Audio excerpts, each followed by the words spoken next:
The critical patriot देखने वाले सब दोस्तों को खुशामदीद, स्वागत। आज मेरे साथ जयपुर इंडिया से शरीके गुफ्तगू हैं संजय डिक्सट जी।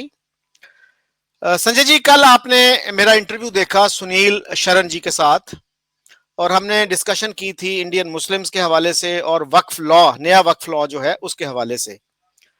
तो आप जी क्या हाँ। कहेंगे? How would you like to rebut him? मैं तो उसमें रिबट तो ये कहना चाहूंगा कि he was talking about the Waqf law. He hasn't the ghost of an idea कि वो वक्फ लॉ है क्या। हम्म, ना तो अगले को कोई हिस्ट्री पता है वक्फ लॉ इन इंडिया में कैसे आया, क्या आया, और खाली ये कह देना कि साहब भाई मुसलमानों के लिए लॉ जो था उसमें उनको उसमें उन्होंने इंटरफेयर कर दिया, हिंदुओं के लिए नहीं किया। दैट शोज कि उनको जीरो लीगल नॉलेज है कि लॉ जो है वो कैसे फील्ड में यहाँ पर ऑपरेट करता है। उनको ये तक पता नहीं है कि भाई मुसलमानों को फैसिलिटेट करने के लिए ये लॉ पार्लियामेंट ने बनाया, जबकि हिंदू जो है वो यहाँ चिल्ला रहे हैं 75 साल से कि भाई हमको भी प्रोटेक्ट करने के लिए कुछ बना दो। तो आज तक कुछ नहीं है, बल्कि स्टेट लॉज हैं जो कि हिंदूज की पर्टिकुलरली साउथ में जहाँ बड़े बड़े मंदिर हैं, बहुत बड़े बड़े मंदिर हैं, तो उनके ऊपर पूरा कंट्रोल करते हैं। और कहने को तो वो सेक्युलर मैटर्स में कंट्रोल कर सकते हैं अकॉर्डिंग टू द कॉन्स्टिट्यूशन, लेकिन वो रिलीजियस मैटर्स में भी कंट्रोल करने का प्रयास करते हैं। बहुत सारे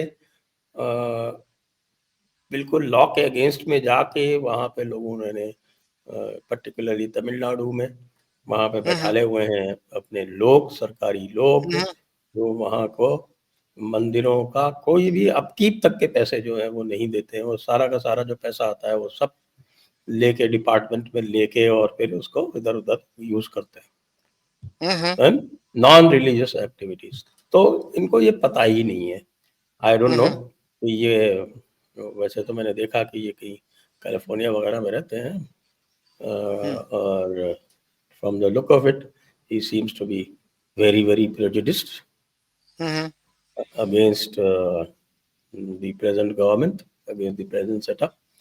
But the worst thing is that even his facts were not right in most of the places. अच्छा, अब तो मेरा ख्याल है कि वो 25-26 साल अमेरिका में रहे। I think he is back in the Indian capital, Delhi में रहते हैं। जी मुझे पता नहीं, I have never known about him. आपका जब देखा मैंने तो मैंने कहा भाई ये शकील जी तो जनरली ठीक ठाक लोगों को बुलाते हैं, ओके, ये बंदा यहाँ कैसे आ गया। आपके शोज में देखता हूँ अक्सर, because thank you. Your shows are at a different level, तो उसमें थोड़ा सा इंटेलेक्चुअल इनपुट होता है और सीरियस डिस्कशंस होते हैं और सीरियस क्वेश्चंस भी आप पूछते हैं। You are yourself quite well read, and thank you. आपकी तरफ से वो जो कोई प्रेजुडिस का भी एग्जीबिशन नहीं होता है, तो therefore I like to watch your shows. I was surprised कि इस तरह के पुअरली इन्फॉर्म्ड पर्सन को कैसे ले लिया था। Then I looked up Google कि भाई ये कौन साहब है। पता चला उन्होंने 19 किताबें लिखी हैं, क्या लिखा है आई डोंट नो। वो जैसे लेफ्टिस्ट लिखते हैं ना किताबें, अपने अपने क्लब में ही सर्कुलेट हो जाती है, बाकी दुनिया में कोई नहीं पढ़ता, उसी तरह का होगा कुछ। जी, मेरा यही ख्याल था कि जो भी उनका नुक्ता नजर है, let there be diversity of opinion, और अगर कोई साहब या साहिबा उनसे इख्तलाफ रखते हैं तो उनको भी मौका दिया जाए कि उनको वो रिबट कर सकें। तो और इसके अलावा आप क्या कहते हैं? हमारे यहाँ मीडिया पे ये चल रहा था कि मोदी गवर्नमेंट ने खरबों रुपए जो है वो हथियाने की स्कीम बना ली है मुसलमानों से। तो आप कैसे देखते हैं इस क्लेम को? देखिए मैं थोड़ा सा इसके बैकग्राउंड में जाऊंगा, क्योंकि जी जी। ये जो सारा जो मूवमेंट है ना, ये मूवमेंट पब्लिक से उठा है, और पब्लिक से उठाने में जयपुर डायलॉग्स का उसमें काफी एक रोल रहा है।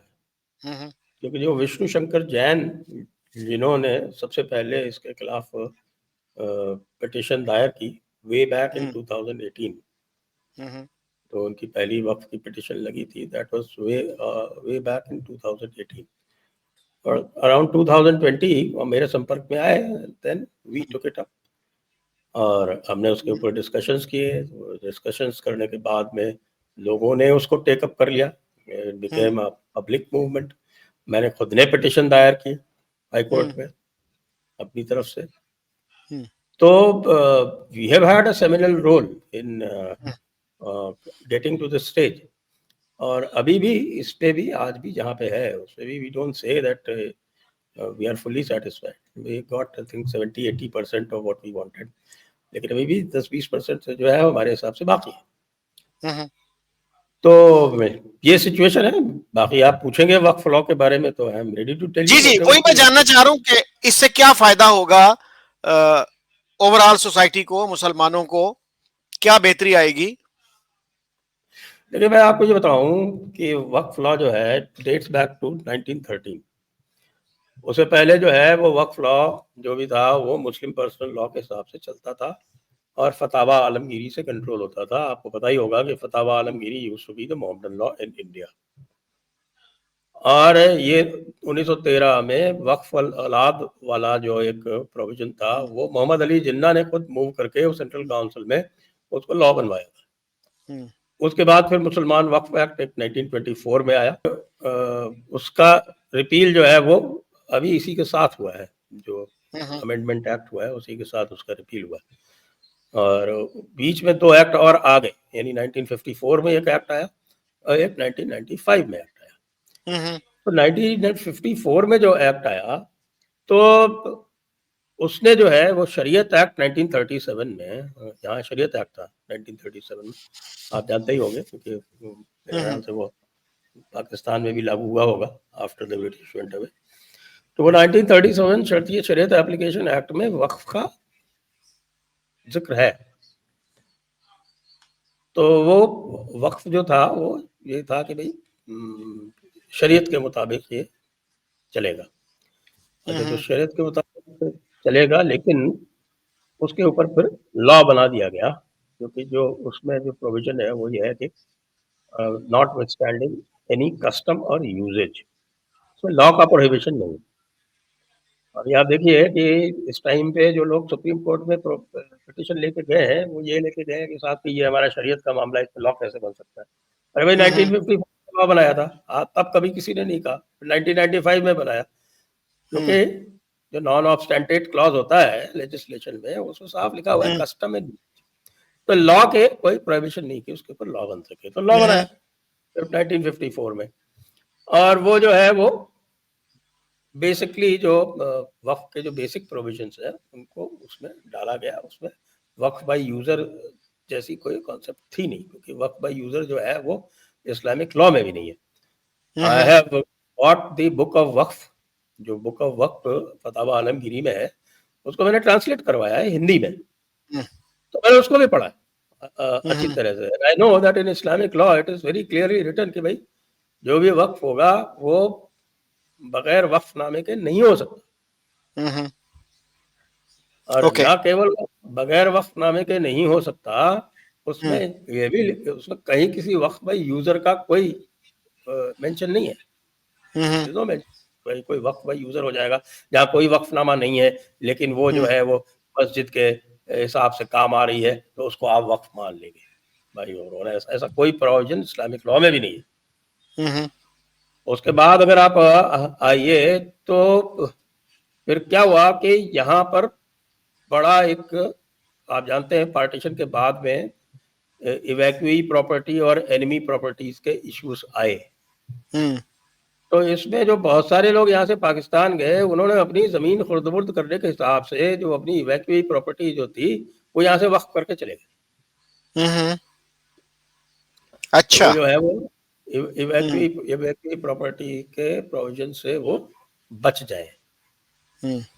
तो it was obviously a fraudulent transaction. लेकिन उस वक्त की जो कांग्रेस गवर्नमेंट थी जो कि कंटिन्यूअसली 77 तक रही, उसने इन चीज़ों को प्रोटेक्ट किया। और न केवल प्रोटेक्ट किया, आप ये देखिए कि पर्टिकुलरली पंजाब में जहाँ से maximum number of Muslims went to Pakistan, वहाँ पे जो उनकी जो ज़मीनें थी वो आइदर एनिमी प्रॉपर्टी एक्ट या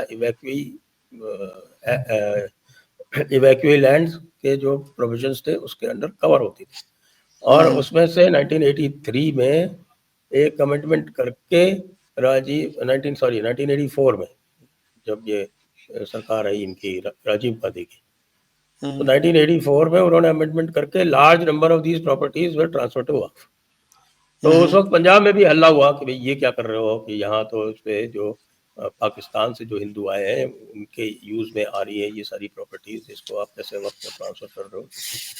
लॉट ऑफ हल्ला गुल्ला there because in Pakistan all properties of Hindus who went to India, they were confiscated or either by the government or distributed among the Muslims who went from India. यहाँ पर उसको जो है उठा के वक्त को दे दिया गया, तो पहले से ही बैड ब्लड चल रहा था।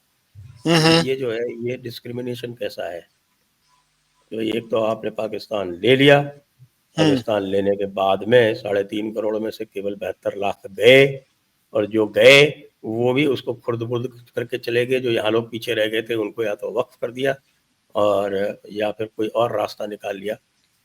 अब आप राजा महमूदाबाद का बड़ा फेमस केस है, और राजा महमूदाबाद ने इसी तरह से अपनी जो प्रॉपर्टी पूरी थी, अरबों खरबों की प्रॉपर्टी जी, वो सब उन्होंने इसी तरह से खुर्द-बुर्द करने की कोशिश की। अल्टीमेटली सुप्रीम कोर्ट में जाके मैटर सेटल हुआ और वो सारी प्रॉपर्टी गवर्नमेंट ने रिक्लेम की। और वो भी रिक्लेम इसलिए हो गई क्योंकि इस वक्त सरकार जो है वो कांग्रेस की बदल चुकी, वरना कांग्रेस तो कुछ न कुछ करके और पीछे से ये जिसको अपीजमेंट कहते हैं, जिस विकेड अपीजमेंट, ये हमेशा करती रही है because they always treated Muslims as their vote bank. आपको शायद ध्यान हो या नहीं हो, ये जब यहाँ से डॉक्टर अंबेडकर ने कहा था कि there should be full exchange of population, तो गांधी कहने से नेहरू और अबुल कलाम आज़ाद ने यहाँ पर बाकायदा एक जिसको कहें मूवमेंट चलाया to stop people from going to Pakistan. तो ये तो इसकी हिस्ट्री है। अब 1995 में एक ये नया एक्ट ले आए। अब उस नए एक्ट में they empowered the waqf so much, इतना उसको एम्पावर कर दिया कि उसको गवर्नमेंट से भी ऊपर पावर दे दी। तो इसका जो मोस्ट ड्रैकोनियन सेक्शन है वो एक सेक्शन 40 है। इस सेक्शन 40 ये कहता है कि अगर कोई भी वक्फ बोर्ड किसी भी जमीन को क्लेम कर लेता है और अपने रजिस्टर में दर्ज कर लेता है तो वो जमीन उसकी होगी, और जिसकी जमीन वो पहले थी अब बर्डन उसके ऊपर है कि वो प्रूव करे, और वो भी कहाँ, वक्फ ट्राइब्यूनल में जाके, वक्फ के ही ट्राइब्यूनल में जाके वो प्रूव करे कि वो जमीन उसकी थी। ओके। इसी तरह से वक्फ बाय यूजर का कॉन्सेप्ट ले आए कि वक्फ बाय यूजर कहीं पहले अगर कहीं कोई यूज हो रही है जमीन तो वो जो है वो वक्फ पे आ जाएगी। उसका यूज करके इन्होंने ताजमहल को ही क्लेम कर लिया। अच्छा, हाँ जी, ताजमहल को क्लेम कर लिया। और बाद में तो सब 2013 में एक अमेंडमेंट आया, 2013 के अमेंडमेंट में तो इतनी ड्रैकोनियन पावर्स दे दी गई और इसको ओवरराइडिंग इफेक्ट दे दिया गया। Overriding effect in the sense that say that notwithstanding any law for the time being in force in any part of India,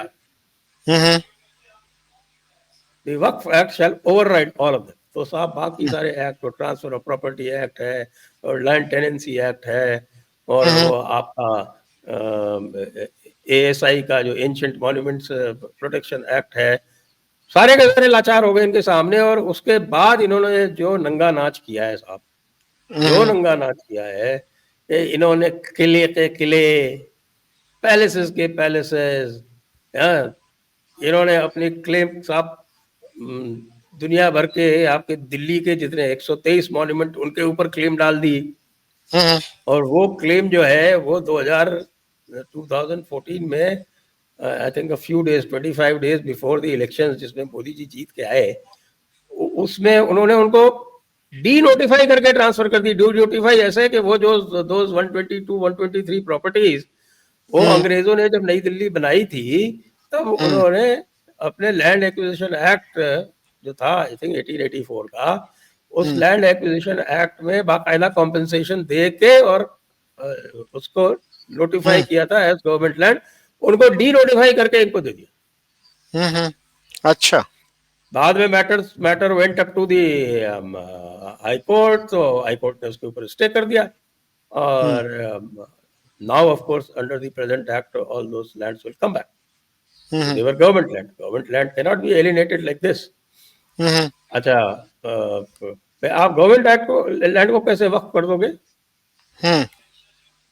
अच्छा, फिर उसमें जो वक्फ के प्रोविजन थे, वो वक्फ के जो प्रोविजन थे, वक्फ कोई भी किसी को कर सकता है। हिंदू और जो गैर मुसलमान है वो भी वक्फ कर सकते हैं। गैर मुसलमान भी वक्फ कर सकते हैं। इस्लामिक लॉ में कर सकता है कोई गैर मुसलमान वक्फ? नहीं।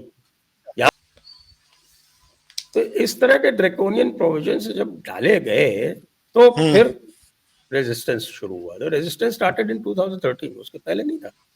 क्योंकि उसके पहले इन्होंने इतनी जातियां भी नहीं की थी, और उसके पहले ओवरराइडिंग इफेक्ट भी नहीं था। तो ओवरराइडिंग इफेक्ट नहीं होने से people could approach other forums. Civil court में जा सकते थे, क्योंकि जो नॉन मुस्लिम्स थे और जो गवर्नमेंट थी उनके पास रिकॉर्ड्स था कि वो सिविल कोर्ट में जा सकते थे। क्योंकि ये सुप्रीम कोर्ट ने इसके ऊपर लॉ ले डाउन कर दिया था 1979 में, रीइटरेटेड इन 2010, कि भाई waqf will apply only among Muslims, not apply anybody else. तो 2013 के अमेंडमेंट में इन्होंने इसको नॉन मुस्लिम्स पे भी अप्लाई कर दिया। और उसके बाद तो होड़ लग गई सारे वक्फ बोर्ड में। जहां जमीन आपको दिखे उसके ऊपर क्लेम लाद दो, उसके बाद तो बर्डन उसका हो गया। तो मैं तमिलनाडु में एक तिरुचिरापल्ली डिस्ट्रिक्ट में एक गांव है, उस गांव को वक्फ बोर्ड ने क्लेम कर लिया। गांव में एक 1500 साल पुराना मंदिर है, उसको क्लेम कर लिया। और उसको क्लेम करा तब पता भी नहीं चला। अच्छा, इसमें एक और प्रोविजन इंटरेस्टिंग डाल दिया इन्होंने, भाई दे डिड नॉट क्लेम करने से पहले इनको नोटिस देने की भी जरूरत नहीं। अच्छा, इनको नोटिस देने की भी जरूरत नहीं, और न केवल नोटिस देने की जरूरत, क्लेम करने के बाद इन्फॉर्म करने की भी जरूरत नहीं। क्लेम करने के बाद वो केवल रजिस्ट्रेशन अथॉरिटीज जो है उनको इन्फॉर्म करेंगे। तो ये जो मैं गांव का किस्सा आपको सुना रहा हूँ, इस गांव में क्या हुआ कि साहब एक बंदे को कोई जरूरत पड़ी अपनी जमीन बेचने की, तो वो जमीन बेचने गया तो पता चला उसकी लियन तो वक्फ बोर्ड के नाम लिखी हुई है। अच्छा, इंटरेस्टिंग। और उसके बाद जब हंगामा हुआ तब, अच्छा बाय दैट टाइम हम लोग ऑलरेडी बात कर रहे थे, उसके बीच में ये 2 साल पहले की बात है। फिर तो और भी तमाशे होने लगे। साहब पार्लियामेंट के ऊपर क्लेम लगा दिया, आपके न्यू दिल्ली इंटरनेशनल एयरपोर्ट के ऊपर क्लेम लगा दिया, आप जाके कहीं जो भी कोई किला, जो भी कहीं कुछ है उसके ऊपर क्लेम लगा दिया। पूरा का पूरा जो एमिनेंट डोमेन का प्रिंसिपल है उसकी ऐसी तैसी कर दी। भाई 1707 के बाद में we know that Mughal power was on the wane, और 1715 1720 के आसपास तो they started going down very rapidly. और उसके बाद आपने देखा कि जगह जगह पर इनके जो गवर्नर्स थे उन्होंने अपनी इंडिपेंडेंट बना ली सत्ता। अवध में आपके शिया आ गए, और निज़ाम हैदराबाद अलग हो गया, वो गुजरात वाला था वो अलग हो गया, बंगाल वाला था वो अलग हो गया। तो सब ये धीरे धीरे अलग होने लगे। और उसके बाद फिर मराठे आ गए, और almost a century Marathas were the rulers of most of India. फिर अंग्रेज आ गए, और अंग्रेजों तो आपको पता है कि तो वो इस मामले में बड़े मेटिकुलस थे, तो उन्होंने पूरा लैंड बंदोबस्त करके ये सारी चीजें जो थी ये सब गवर्नमेंट रिकॉर्ड में डाल दी। They were the eminent domain at that time. अब ये लोग जो है ये 500-500 साल, 1000 साल, 1500 साल पीछे चल के कि अच्छा साहब ये अस्तबल था, सूरत म्युनिसिपल कॉर्पोरेशन की बिल्डिंग, कि साहब ये सुल्तान का अस्तबल था, therefore it is Waqf property, claim डाल दी। Then a powerful body, a very rich body like the Surat Municipal Corporation had to fight all the way up to the High Court. भगवान कृष्ण का जो द्वारका है, जानते हैं, आपने सुना होगा द्वारका के बारे में, कि वो उनकी जहाँ वो उन्होंने अपना राज बसाया था, वो एक आइलैंड है बेट द्वारका, उसके ऊपर पूरा क्लेम डाल दिया कि हमारा है। काशी विश्वनाथ मंदिर, उसके ऊपर क्लेम डाल दिया ये हमारा है, वक्फ। भाई अच्छा। सैया है कोतवाल, तो फिर डर काहे का। हम्म जब ये प्रोसेसेस के खिलाफ लोग खड़े होते हैं और फिर वो अमेंडमेंट लाया जाता है, तब कहते हैं नहीं हमारे रिलीजियस राइट्स में इंटरफेरेंस है। रिलीजियस राइट्स कहां से आ गया? These are Waqf board manage property. Waqf board जो है उनको कोई हक नहीं है कि वो आपके जो वक्फ है या जो वक्फ प्रॉपर्टी है उसका जी जी। जो वक्फनामा है उसके खिलाफ कुछ कर सके। Hmm no interference in the waqf. It is the management of properties, fraudulent transactions, non registered transactions, इन सबको रेगुलेट करने के लिए ये अमेंडमेंट बिल लाया गया है। और जो इग्रीजियस या बहुत ही बेवकूफ़ी भरी जो काम हो रहे थे, जैसे एएसआई प्रोटेक्टेड मॉन्यूमेंट्स, उनको वक्फ डिक्लेयर करना शुरू कर दिया। अब एएसआई का जो एंशिएंट प्रोटेक्टेड मॉन्यूमेंट्स का पहला एक्ट आया था वो 1908 में आया था, और उसके बाद फिर 1958 में दूसरा एक्ट आया, तो उनके दोनों के तहत में प्रोटेक्शन जो है वो जो एंशिएंट मॉन्यूमेंट्स हैं they are given in protection to ASI. अब उनको सडनली वक्फ डिक्लेयर करना शुरू कर दिया, कुतुब मीनार को वक्फ डिक्लेयर कर दिया। All this is happening now. हमारे सुनील शरण जी को कोई doesn't have the ghost of an idea and equating it as some kind of minority rights infringement. पता होना चाहिए माइनॉरिटी राइट्स क्या है। आर्टिकल 25 मुझे नहीं लगता उन्होंने पढ़ा है। आर्टिकल 25 में साफ साफ लिखा हुआ है कि secular matters of any religious institutions are subject to government oversight. Government law बना सकती है। और not only that, in any for any community social welfare and reform के लिए government law बना सकती है। कौन सा minority right इनका हर्ट हो गया?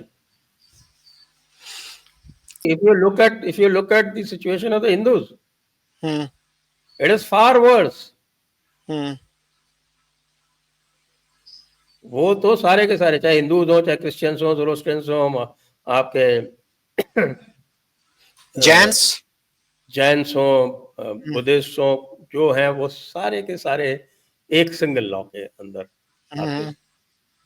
There are charities laws, there are trust acts, अलग अलग स्टेट्स के चैरिटी एक्ट्स हैं, अलग अलग स्टेट्स के आपके ट्रस्ट एक्ट्स हैं, सारे के सारे उसके अंदर जाते हैं। वक्फ एक्ट ये उसी एंट्री में, जो एंट्री 28 है, कंकरेंट लिस्ट हमारी होती है, जो फेडरल कॉन्स्टिट्यूशन है उसमें 3 लिस्ट है, यूनियन लिस्ट, स्टेट लिस्ट और एक कंकरेंट लिस्ट। कंकरेंट लिस्ट इसमें दोनों लॉ बना सकते हैं। तो कंकरेंट लिस्ट का जो एंट्री 28 है उसी के अंदर ये लॉ बना है। तो भाई इसको जो है आप why couldn't you bring it under normal law?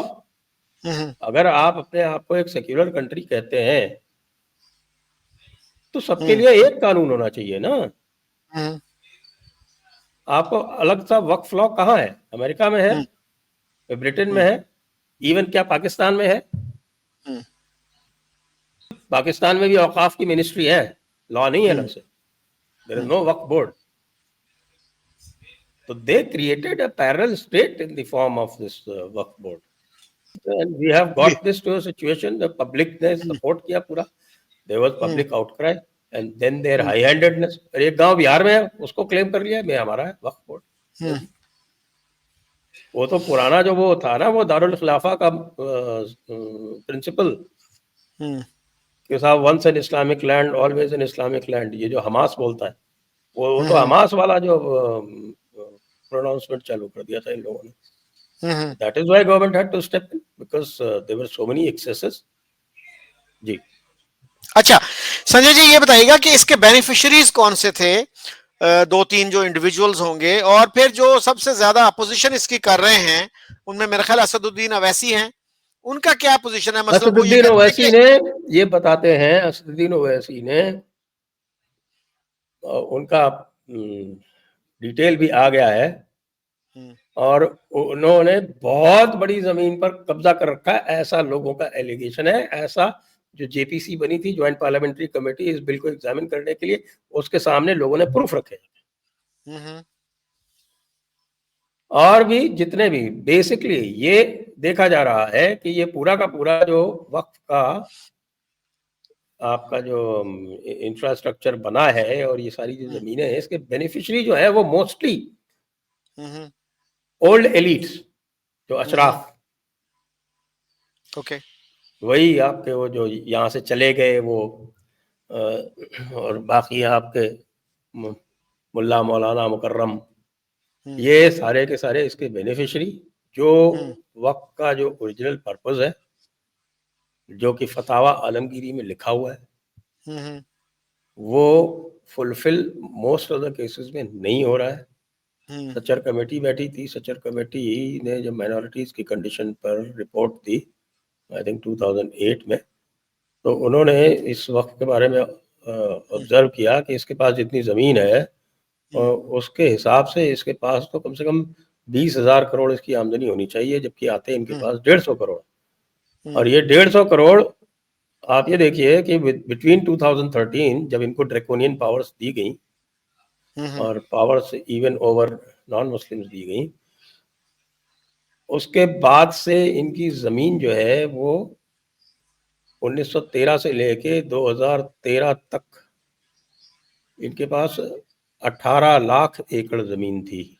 18 lakh एकड़ ज़मीन थी वक्फ बोर्ड्स के अंदर में। और between 2013 and 2025 it went up to 39 lakh, यानी 12 साल में 21 लाख ऐड हो। तो भाई इतनी ज्यादती करोगे तो फिर रिएक्शन तो होगा ही ना। अब जो नया लॉ आया है उसमें सारी government land, whatever land is belongs to government, will be taken back, क्योंकि उस पे वक्त का डिक्लेरेशन वॉइड करार कर दिया गया है विद रेट्रोस्पेक्टिव। अभी तो भी हमारी ये अवैस शिकायत है कि भाई जो इन्होंने गैर मुसलमानों की जमीनें हड़पी हैं उस पे आपने रिलीफ क्यों नहीं दी है? Why should we go to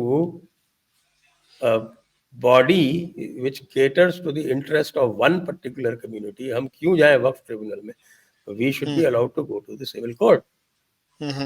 ये ग्रज अभी हमारी है, ये नॉन मुस्लिम्स। ये तो पूरा का पूरा यहाँ बादशाह का राज चल रहा था वक्फ के नाम पे। We never felt we became independent. ऐसा लग रहा था साहब कि ये इस्लामिक राज्य जाए भी यहाँ पे। जी। अच्छा, तो अवैसी साहब और इस तरह के जो बाकी लोग हैं उनका एतराज ये है कि वक्फ बोर्ड जो है उस पे नॉन मुस्लिम्स को भी नॉमिनेट किया जा सकता है, तो इसको कैसे देखते हैं आप? देखिए 22 लोग हैं, 22 लोग में 2 नॉन मुस्लिम्स डाले हैं। जब आपने नॉन मुस्लिम्स की लैंड से परहेज नहीं किया, 1995 में आपने नॉन मुस्लिम्स की लैंड लेनी शुरू कर दी लोगों से वक्फ के नाम पे, और आपने 2013 में तो इसको पूरी तरह से एक तरह से किसी की भी आप गवर्नमेंट की लैंड हड़प सकते हैं, आप किसी नॉन मुस्लिम की लैंड हड़प सकते हैं। तो जब आप लैंड हड़प सकते हैं तो फिर जिनकी लैंड हड़पी गई है उनका तो रिप्रेजेंटेशन होगा ही होगा ना। आप इट्स ओके विद यू कि आपने कहा कि साहब के waqf non Muslim can also do waqf, fair enough, not provided in the Islamic law. उसके बाद 2013 में आप उसको कह देते हैं कि साहब किसी भी नॉन मुस्लिम की लैंड जो है वो आप वक्फ डिक्लेयर कर सकते हैं। अगर आपको पता चले कि भाई कभी 100 साल पहले किसी नवाब साहब की जमीन थी, भले ही उन्होंने बेच दी हो, लेकिन उन्होंने कभी अपने सपने में वक्फ कह दिया था, तो भाई वो उस हिसाब से वो सपना जो है वो वैलिड है। Things that come to such absurdities that it had to happen. Sunil शरण साहब ने यह भी बात की कि मोदी सरकार जो है वो ऑप्रेस कर रही है न सिर्फ मुसलमानों को बल्कि दलित्स को भी। उस पे आज मैं एक कमेंट देख रहा था, उसमें उन्होंने कहा कि he is confusing economic backwardness with operation. तो आप क्या कहेंगे इस बारे में? भारत सरकार ने, अभी मैं एक देख रहा था कि भारत सरकार ने SC/ST के लिए कोई 5,000 से ऊपर ज्यादा 5,000 से ऊपर स्कीम चला रखी है। भारत सरकार ने इसी तरह से सैकड़ों स्कीम्स जो है वो माइनॉरिटीज के चला रखी है, सैकड़ों स्कीम्स जो है वो ओबीसीज के लिए चला रखी है, जबकि ओबीसीज तो बेसिकली उनको तो बैकवर्ड कहा जाता है, वो ऑप्रेस तो कभी थे ही नहीं, क्योंकि most of them are martial caste. ज्यादातर उसमें जो है वो मार्शल कास्ट है भाई, जाट हैं, गुजर हैं, मराठों के कई ब्रांचेस हैं, यादव हैं, सारी की सारी मार्शल कास्ट। तो they cannot be considered in that bracket, but उनके लिए भी स्कीम्स हैं because they were educationally and socially backward, basically through their own choice, क्योंकि उनकी जो कॉलिंग ज्यादा थी वो आपके मार्शल एरियाज में, और दे वर लैंडेड पीपल, तो लैंड में और मिलिट्री में उनकी रुचि ज्यादा हुआ करती थी। तो ये किस तरह का ऑपरेशन है जो इनको इतनी सारी जो है वो दी जा रही है फैसिलिटीज, और इतनी सारी स्कीम्स दी जा रही हैं, गवर्नमेंट की तरफ से तो दी जा रही है, किसके तरफ से दी जा रही है?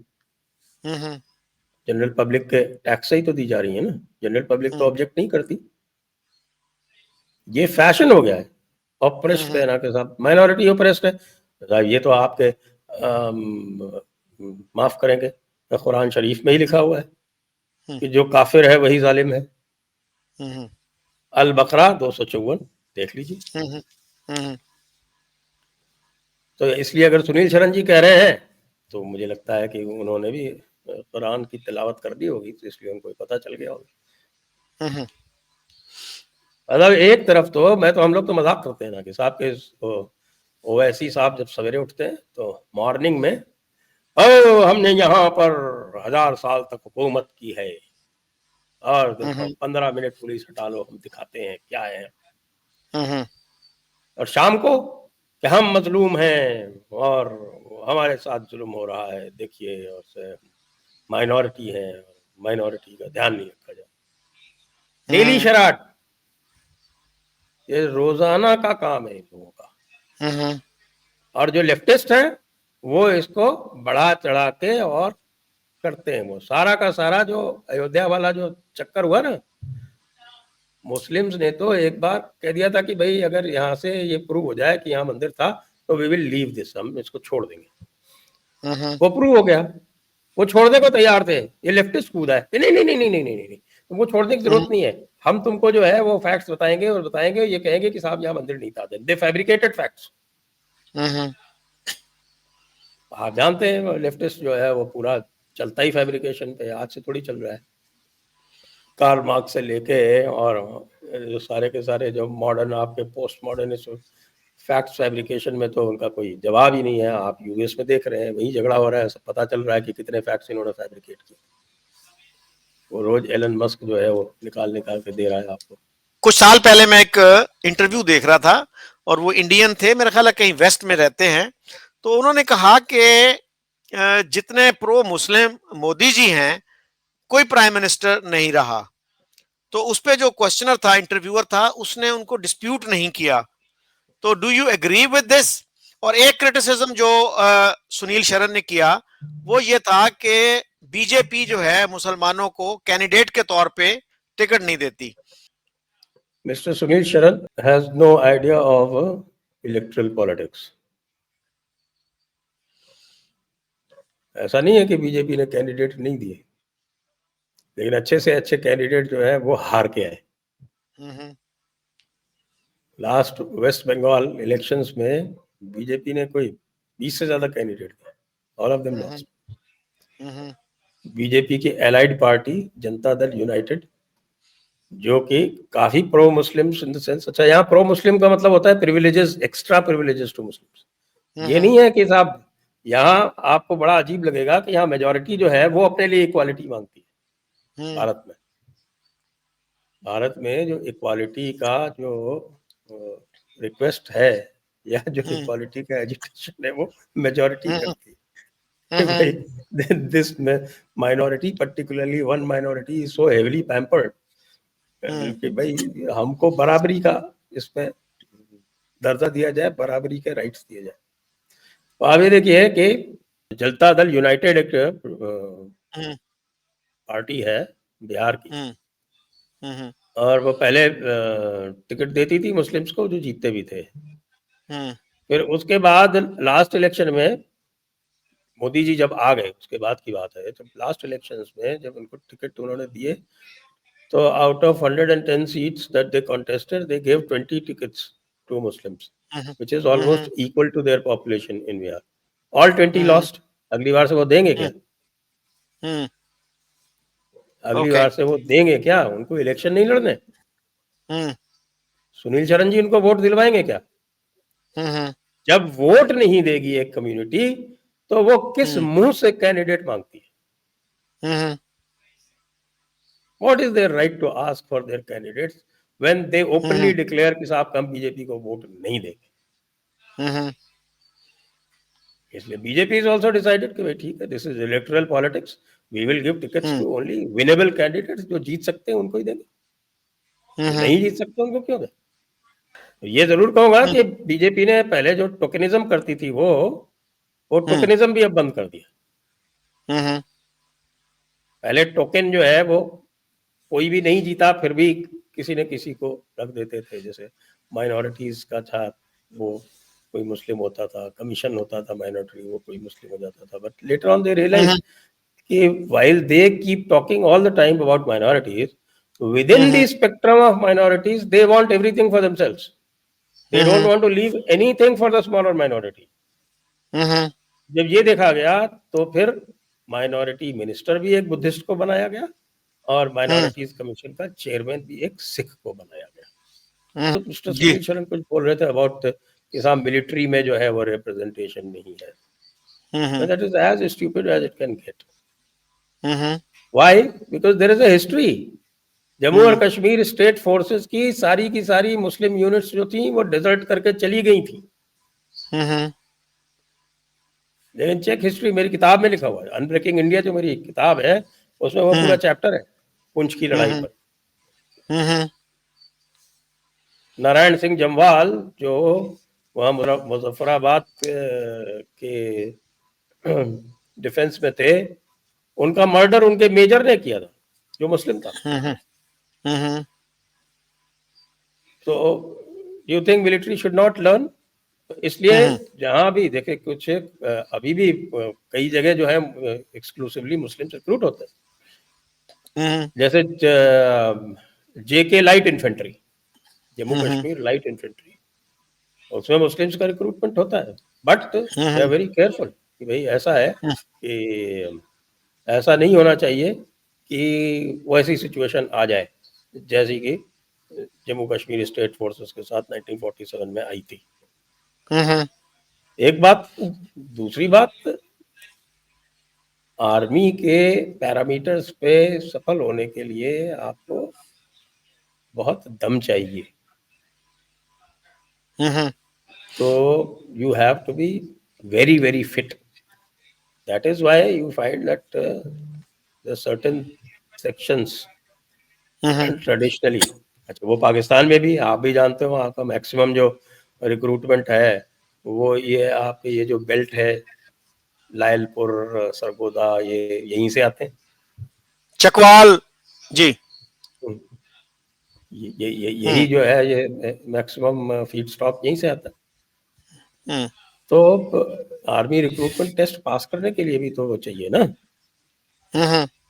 तो नेचुरली आर्मी में कोई रिजर्वेशन चाहते हैं क्या सुनील शरण जी?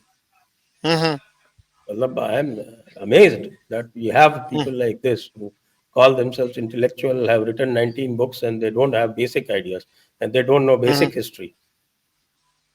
I'm sorry that I have to say this behind his back, but that is the situation.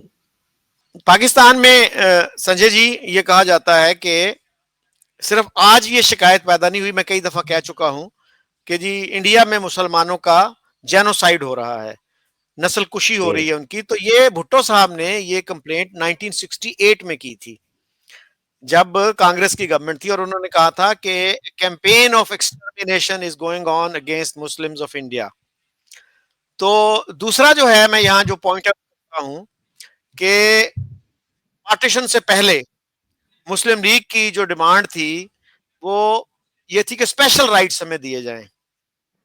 तो मलेशिया में मसलन मुसलमान जो हैं वो 60% है, 40% नॉन मुस्लिम्स हैं, लेकिन उन्होंने भूमिपुत्रा के तहत अपने लिए स्पेशल राइट्स रखे हुए हैं, जिसपे यूएन को भी एतराज होता है, बाकी इंटरनेशनल बॉडीज को भी एतराज होता है कि ये it's a form of racism, लेकिन वो उसकी जान छोड़ने के लिए तैयार नहीं है, वहां की गवर्नमेंट, वहां की मुस्लिम एलिट जो है।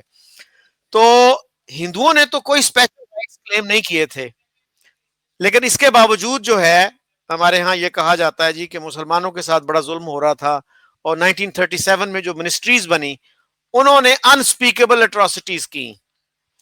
तो उस पे जो है मुझे इल्म है कि कांग्रेस के एक लीडर ने ये कहा, उन्होंने लिखा, जो पहले प्रेसिडेंट थे इंडिया के, कि हम सुप्रीम कोर्ट के चीफ जस्टिस से इस मैटर को इन्वेस्टिगेट करवा लेते हैं कि वो फैसला करें कि क्या मजालिम हुए। तो उससे फिर मुस्लिम लीग जो है वो पीछे हट गई। तो इन चीजों को कैसे देखते हैं आप, हिस्ट्री के जो जो है, क्योंकि हमारे यहाँ अब ये कहा जा रहा है ना कि इंडिया में बहुत जुल्म हो रहा है मुसलमानों पे, तो फिर कुछ लोग ये कहते हैं कि जी फिर क्या कांग्रेस को आपने कभी क्रेडिट दिया? इमरान खान ने और उनके कुछ और लोगों ने कहा कि जी ये गांधी का इंडिया नहीं है, नेहरू का इंडिया नहीं है। This has become a quite popular argument in Pakistan. तो उस पर फिर सवाल यही पैदा होता है कि क्या आपने गांधी के इंडिया को या नेहरू के इंडिया को कभी क्रेडिट दिया?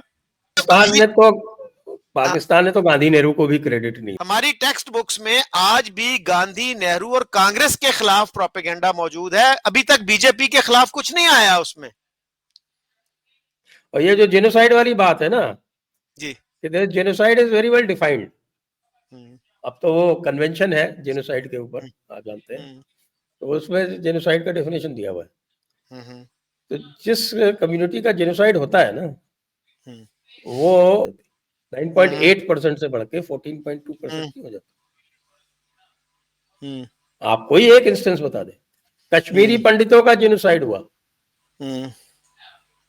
उनकी पॉपुलेशन जो थी वो 3% हुआ करती थी केवल, वो 3% से 0.1% पे आ गई। हिंदूज का नंबर पाकिस्तान में क्या हुआ करता था तब और क्या है अब? जो कंजर्वेटिव फिगर्स है वो कहते हैं कि भाई before partition it was more than 15% in west Pakistan and more than 30% in east Pakistan. आज आपके यहाँ तो आई थिंक इट्स 1.3% और समथिंग, और बांग्लादेश में भी it is down to about 8%। Yes right जी, बांग्लादेश में तो 51 का जो सेंसस था उसमें 22% थे, तो अब वो 8% से भी नीचे हैं। बहरहाल हिंदू ऑर्गेनाइजेशंस जो हैं वो ये कहते हैं कि हम 2% से ज्यादा हैं और हमें शायद अंडर रिप्रेजेंट किया जाता है सेंसस में, इस तरह की बात भी सुनने में आती है। और हमारे एक प्रोमिनेंट एमएनए हैं हिंदू, उन्होंने 2014 में कहा था नेशनल असेंबली में कि हर साल 5,000 हिंदू पाकिस्तान छोड़कर इंडिया जा रहे हैं, और किसी ने इस फिगर को डिस्प्यूट नहीं किया था। आज भी ये डॉन की वेबसाइट पे मौजूद है। नहीं, वो तो आ रहे हैं, that is what is operation. क्योंकि वो उनकी सबसे बड़ी बात तो उनके सबसे जो आते हैं, और क्योंकि we have worked in this area, यहाँ जयपुर में बड़ी काफी बड़ी बस्ती है जयपुर में और जोधपुर में, इनकी जो वहां से आते हैं, mostly belong to Dalit communities, mostly 90% से ऊपर। और वो आते हैं, वो कहते हैं साहब हमारी बच्चियां महफूज नहीं है, हम क्या करें। और वो जो कन्वर्शन का, जो बच्चियों का एब्डक्शन का, कन्वर्शन का जो रैकेट चलता है, जिसमें आप किसी नाबालिग को कन्वर्ट कर लेते हो, how can a minor be converted? But वो वहां पर शरीयत लॉ आ जाता है। देखिए अभी तो हमारा तो ये है कि भाई if it is a secular country and if it is an equal country then there cannot be separate laws for the separate communities, क्योंकि separate laws for separate communities से ही partition हुआ था। So this Shariat Application Act 1937 should also go, and we must have uniform civil code. ये शरीयत act का भी तो बड़ा नाटक है ना साहब, वो सब उसमें से अगर आप देखें, if you read the plain text of that शरीयत एप्लीकेशन एक्ट, तो दे केप्ट लैंडेड आपके agricultural land out of that purview. Agriculture land जो था वो शरीयत एप्लीकेशन एक्ट में शामिल नहीं की गई। क्यों? क्योंकि नवाबों और जमींदारों की जमीनें तो कैसे छुई जा सकती थी। Not only that, wills, legacies, wills and legacies, ये भी they were also kept out. क्योंकि बड़े लोग जो है वो तो अपनी विल करेंगे ना, वो कैसे आपको बाकी लोगों को कर देंगे। लेकिन विमेन, सारे के सारे लॉज उनके ऊपर थोप दिए गए। That is the history of the शरीयत एप्लीकेशन एक्ट। तो अब यूसीसी भी अब लागू होगा। It's part of the directive principles of the constitution and it has been delayed for such a long time. We want UCC to take effect everywhere. Everybody should be treated the same. अगर किसी महिला को divorce लेना है तो उसको भी वही राइट होना चाहिए जो मर्द को है। कि साहब मर्द तो चलो, अब तलाक़ बिद्दत तो बैन कर दिया सरकार ने, इट्स नाउ क्रिमिनल ऑफेंस। आप 3 तलाक जो है, ट्रिपल तलाक नहीं हो सकता, क्रिमिनल ऑफेंस हो गया। उसके बाद से अभी आरिफ मोहम्मद खान साहब हैं, हमारे बड़े जहीन स्कॉलर हैं, उन्होंने फिगर दिया कि 90% कम हो गए तलाक उसके बाद से। और खवातीन जो हैं, औरतें खुश हैं इससे जी। और लेकिन फिर भी तलाक हसन है, तो तलाक हसन can be given without reference to the qazi. लेकिन खुला जो है वो काजी से इजाजत लेके ही होगा। तो these unequal laws have no place in modern India. They have to go. तो अभी एक स्टेट में लागू हुआ है, तो बाकी स्टेट्स भी उसको एग्जामिन कर रही हैं। So I hope UCC should be brought in as a central act. वो भी जो है वो कंकरेंट लिस्ट का मैटर है। सेंट्रल एक्ट से इसको पूरे इंडिया में लागू करना चाहिए कि भाई हिंदूज और क्रिश्चियंस और जोरेस्ट्रियंस और बुद्धिस्ट और जैन, वो तो सब एक लॉ से हैं और हैप्पी, नॉट अ प्रॉब्लम। अभी उल्टा केस हुआ। एक कोर्ट ने किसी जैन के केस में ये दे दिया कि साहब कि ये डिवोर्स जो है ये नहीं हो सकता under Hindu law. So went to High Court and petitioned कि साहब we have to be governed under Hindu law. That is the most fair law. और हाई कोर्ट ने उसके फेवर में डिसीजन दिया। They got a divorce according to Hindu law. से आप यहाँ बोलते हैं ना कि साहब कि पाकिस्तान क्या वो अल्लाह आर्मी एंड अमेरिका या फिर क्या के बिटवीन मुल्ला एंड मिलिट्री, वो आपके हक्कानी साहब ने लिखा था नहीं, हुसैन हक्कानी साहब की किताब है ना, Pakistan between mullah and military. तो मुल्ला एंड मिलिट्री की पावर जिन लॉज से आती है वो उसी में करते हैं। और हमारे यहाँ भी ये पूरा जो वक्फ वाला जो है ये तमाशा, ये मुल्लाओं की पावर को कर्टेल करने का ये काम है। हमारे जितने भी पसमानदा ग्रुप्स हैं सबने इसका वेलकम किया है। पसमानदा ग्रुप्स जो उनके भी जो भी तंजीमें हैं उन्होंने सबने इसका वेलकम किया। तो सबने कहा है कि साहब ये बिल्कुल फ्रॉड, करप्शन और बदमाशी का पूरा ये मकाम था। और अब जिस तरह से, क्योंकि बहुत सारे और भी इसमें प्रोग्रेसिव मेजर्स है ना कि डिजिटलाइजेशन, रजिस्ट्रेशन, लिस्टिंग, ये सब पूरा का पूरा होगा, सबका उनकी इनकम ऑडिट ये सब होगा। तो मुल्ला पावर इज बीइंग लॉस्ट, इसलिए ये सारा हंगामा हो रहा है। क्योंकि आप जानते हैं कि मुल्लाओं की पावर उनके नंबर से 100 टाइम्स होती है। आपने पाकिस्तान में भी देखा ही होगा। किस स्टेट में जो है यूनिफॉर्म सिविल लॉ इंप्लीमेंट हो चुका है? उत्तराखंड। अच्छा, तो वहां पे क्या रहा, उलमा का एटीट्यूड क्या था? ना हल्ला गुल्ला, हंगामा, legal challenge, but nothing. Public is happy. Changing the subject a little, आपकी जो बुक है अनब्रेकिंग इंडिया, वो जी कैसी उसकी रिसेप्शन रही और क्या इंटरनेट पे अवेलेबल है ये? इंटरनेट पे अवेलेबल है और हम्म अब तो इसका ट्रांसलेशंस भी आ गए, हिंदी में एक ट्रांसलेशन आ गया इसका हम्म और इट सोल्ड अबाउट 50,000 कॉपीज, तो बहुत अच्छा रिसेप्शन था उसका। और अब तो उन सब्जेक्ट्स पे कई सारे लोगों ने और भी लिखा है, हम्म लेकिन उस टाइम तो काफ़ी करीब 2-3 साल तक तो that was the only book on that hmm subject. जो हमने आर्ग्यूमेंट्स दिए थे 370 के, they all hmm been upheld now hmm 370 के अगेंस्ट में, और कैसे उसको अनडू करना है, क्या करना है, वो हम्म सारे के सारे सुप्रीम कोर्ट में भी अपहोल्ड हुए।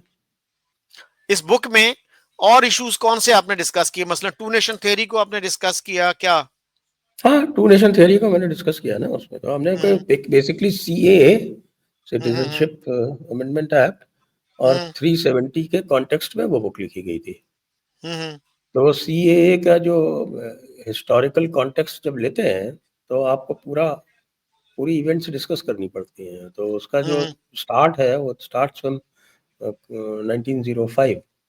हम्म वो स्टार्ट होती है आपके बंगाल पार्टीशन से। बंगाल पार्टीशन या बंगाल पार्टीशन से, और बंगाल पार्टीशन से आगे जाके जो ये आगे के जो इवेंट्स होते हैं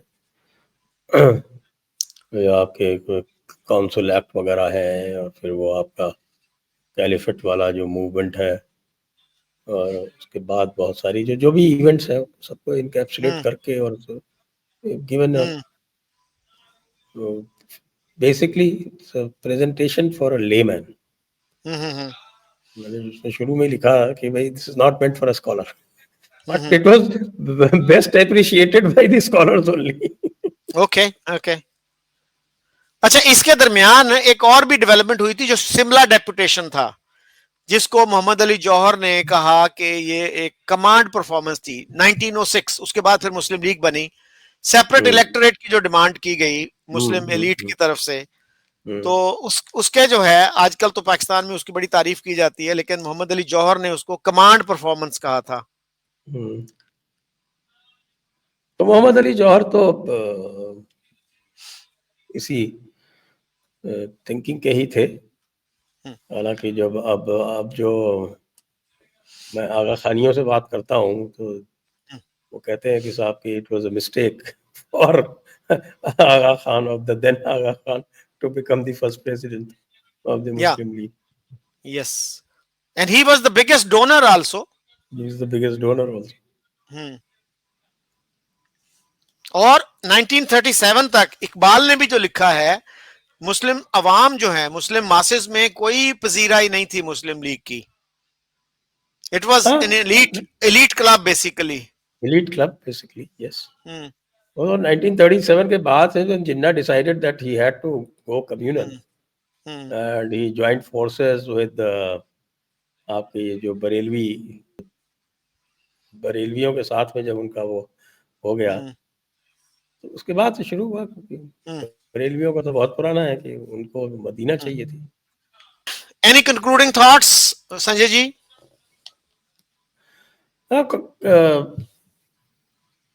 I would say that if anybody is opposing the Waqf Amendment Bill is welcome, but he should at least educate himself.